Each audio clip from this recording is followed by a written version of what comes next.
जय द्वारकाधीश, हर हर महादेव। तो दोस्तों, आज हम आ पहुँचे हैं सूरत के चार धाम मंदिर पर, जिसे तीन पत्ते के पेड़ के नाम से भी जाना जाता है। यहाँ पर हुआ है कर्ण का अग्नि संस्कार, और ये तीन पत्ते का पेड़ केवल पूरी दुनिया में एक ही है, जो पड़ता है सूरत में ताप्ती नदी के किनारे। तो दोस्तों, मैं आप सबको बता दूं कि ये चार धाम मंदिर कहाँ पर पड़ता है सूरत में।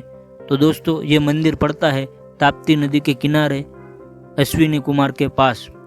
दोस्तों, आप जब भी मंदिर जाओगे तो मंदिर में जाने से पहले आपको हनुमान जी की ऐसी सबसे बड़ी प्रतिमा देखने को मिलेंगी, और बाजू में है गौशाला, जहां पर आप गाय की सेवा के लिए कुछ पैसा दे सकते हैं और गाय की सेवा भी कर सकते हैं। तो दोस्तों, ये पूरी दुनिया में एक ही मात्र ऐसा पेड़ है जिसे आज तक तीन ही पत्ते आते हैं। इस तीन पत्ते के पेड़ के पीछे क्या है रहस्य, और कर्ण का अग्नि संस्कार यहाँ पर कैसे किया, किसने किया, ये सारी बातें मैं आपको इसी वीडियो में बताऊंगा। तो दोस्तों, वीडियो स्किप किए बिना अंत तक देखना, ताकि आपको पता चले कि इसके पीछे क्या है कहानी। तो दोस्तों, आपने महाभारत देखी होंगी। महाभारत में कुरुक्षेत्र के मैदान में जब कर्ण और अर्जुन का भीषण युद्ध चल रहा था, तभी अर्जुन के बाणों से घायल होकर कर्ण जब अपने रथ से नीचे गिर गया। तो दोस्तों, आप सभी जानते हैं कि कर्ण एक महान योद्धा भी था, और वो दानवीर कर्ण के नाम से भी जाना जाता था। वो डेली यानी कि हर रोज सोने का दान किसी को करता था। तो दोस्तों, कर्ण जब घायल होकर रण मैदान में गिर गया, तभी भगवान कृष्ण ने उस कर्ण की दानवीरता को परखने का सोचा, और भगवान कृष्ण ने ब्राह्मण का रूप धारण किया और दानवीर कर्ण से दान मांगा।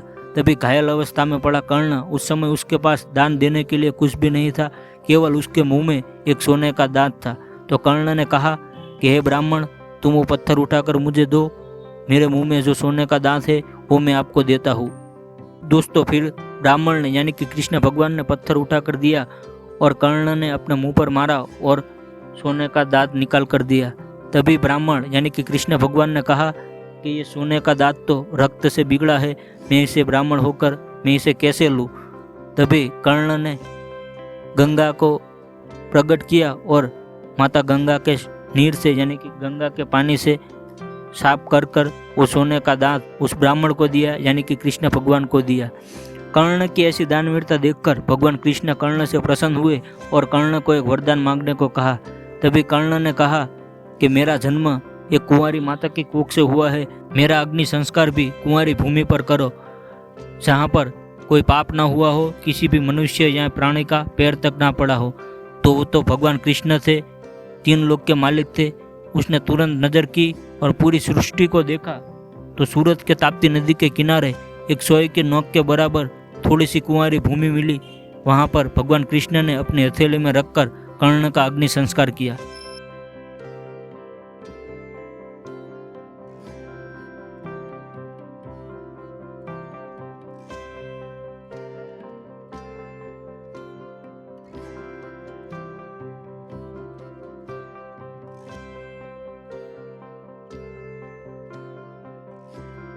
कृष्ण भगवान, पांच पांडव और पितामह भीष्म सभी ने मिलकर कर्ण का अग्नि संस्कार इसी जगह यानी कि सूरत के ताप्ती नदी के किनारे पर किया। तभी पांडवों को शक हुआ कि हम कैसे मान लें कि कर्ण का अग्नि संस्कार इसी जगह पर हुआ है। तभी आकाशवाणी हुई और कर्ण ने खुद कहा कि मेरा अग्नि संस्कार इसी जगह पर हुआ है, क्योंकि मैं सूर्य पुत्र हूँ, ताप्ती नदी मेरी बहन है और अश्विनी कुमार ये दोनों मेरे भाई है। तभी पांडवों को तो पता चल गया कि कर्ण का अग्नि संस्कार इसी जगह पर हुआ है, लेकिन पांडवों ने प्रश्न किया कि हे कृष्ण भगवान, हमें तो यह पता चल गया कि कर्ण का अग्नि संस्कार इसी जगह पर हुआ है, लेकिन आने वाली पीढ़ी को कैसे पता चलेगा कि कर्ण का अग्नि संस्कार इसी जगह पर हुआ है। तभी भगवान कृष्ण ने यहाँ पर एक बरगद का पेड़ लगाया और कहा कि यह बरगद का पेड़ उसे आजीवन तीन ही पत्ते आएंगे, जो ब्रह्मा, विष्णु और महेश का प्रतीक है।